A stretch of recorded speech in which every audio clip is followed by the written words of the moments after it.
அனைவருக்கும் காலை வணக்கம். இந்த பொதுமக்களாகிய நாம் விழிப்போடு இருக்க வேண்டும் என்பதற்காக சில வார்த்தைகள். இந்த தனிநபர் கடன், ஆன்லைன் கடன், தனியார் வங்கி கடன் இவைகளை தாங்கள் வாங்குவதை தவிர்க்க வேண்டும் என்பது எனது வேண்டுகோள்.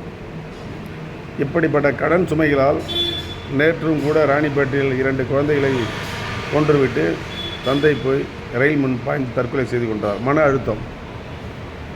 அதாவது தனிநபர் கடன் என்ற ஆன்லைன் மூலமாக பெறப்படும் கடன்களை வசூலிக்க குண்டர்களை, கஞ்சா அடிப்பவர்கள், மது போதைக்கு அடிமையானவர்கள், இப்படிப்பட்டவர்களை ஊக்குவித்து அவர்களுடைய குறைந்த ஊதியத்தில் தகாத வார்த்தைகளை வீட்டில் வந்து பேசி பெண்களை இழிவுபடுத்தி இப்படிப்பட்ட செயல்களை செய்து அசிங்கப்படுத்தி அவமானப்படுத்தி பணத்தை வசூல் செய்ய வேண்டும் என்ற நோக்கத்தோடவே இது இயங்கப்படுகிறது ஆன்லைன். எனவே பொதுமக்களாகிய நாம் பணம் கிடைக்கும் என்றால், இப்போது மகளிர் சுதை குழு இருக்கிறது. வங்கி கடன்கள் ஈஸியாக கிடைக்கக்கூடிய வகையிலே தமிழக அரசு பல நல்ல திட்டங்களை கொண்டு வந்திருக்கிறது.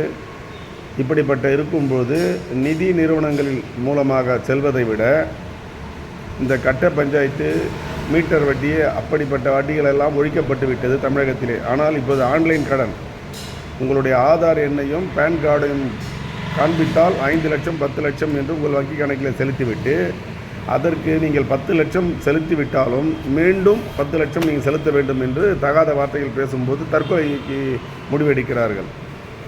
எனவே இந்த அரசு இந்த ஆன்லைன் கடனை ஒரு வரம்புக்குள் கொண்டு வந்து அவர்கள் வசூலிக்கும் முறை மக்களுக்கு பாதிப்பை ஏற்படுத்தக்கூடிய வார்த்தைகள், அநாகரிகமான வார்த்தைகள், காழ்ப்புணர்ச்சியுடன் பேசக்கூடிய வார்த்தைகள், இப்படிப்பட்ட வார்த்தைகளை காவல்துறைக்கு புகார் அளியுங்கள்.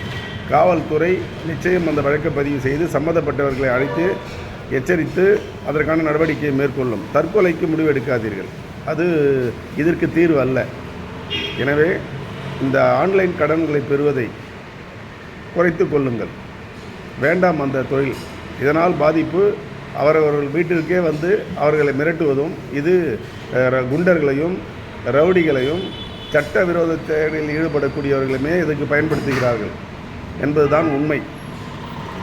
இது போன்று நான் பல பேரிடம் விசாரிக்கும் போது அவர்களும் என்னிடம் இதை குறைதான் சொல்லி இருக்கிறார்கள். எனவே நீங்கள் விழிப்போடு இருந்து இந்த கடன்களை வாங்கும்பொழுது அல்லது பெறும்போதோ தகுந்த ஆதாரங்கள் இல்லாமல், அது நிதி நிறுவனங்கள் குண்டர்களை வைத்து பண்ணக்கூடியதா, ஆன்லைன் அந்த வங்கி எங்கே இருக்கிறது, அந்த வங்கியினுடைய விதிமுறைகள் என்ன, வட்டி சதவீதம் என்ன, இவையெல்லாம் ஆராய்ந்த பிறகுதான் இதில் இறங்க வேண்டும். அதை விட்டு பணம் கிடைக்கிறது என்பதற்காக செய்து கொண்டு கடைசியில் தற்கொலை முடிவெடுத்தால் இது உங்களை மட்டுமல்ல, தமிழ்நாட்டையே, அரசியல் கட்சியும் ஆளுங்கட்சியையும் பாதிக்கும். ஏனென்றால் தற்கொலைகள் அதிகமாக இருக்கிறது, கொலைகள் அதிகமாக இருக்கிறது என்று பேசிக்கொண்டு வருகின்றவர்களுக்கு இது ஒரு வாய்ப்பாக அமைந்துவிடும். எனவே தயவு கூர்ந்து உங்களுடைய பிள்ளைகளை வாழ விடுங்கள், அவர்களை கொல்லாதீர்கள்.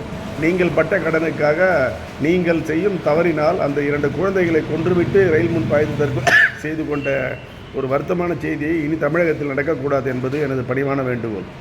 தயவு கூர்ந்து கடன் பிரச்சனையானால் காவல்துறை செல்லுங்கள். உங்களுக்கு மன உளைச்சல் என்றால் உடனடியாக காவலரை அணுகுங்கள். காவல் நிலையத்திற்கு சென்றால் இது போன்ற பிரச்சனைகளுக்கு அவர்களை அழைத்து உங்களை பாதுகாக்க தேவையான அனைத்து உதவிகளும் காவல்துறை செய்து கொண்டிருக்கிறது என்பதை நீங்கள் நன்கு புரிந்து கொள்ள வேண்டும் என்பது இன்றைய எனது செய்தி. நன்றி, வணக்கம்.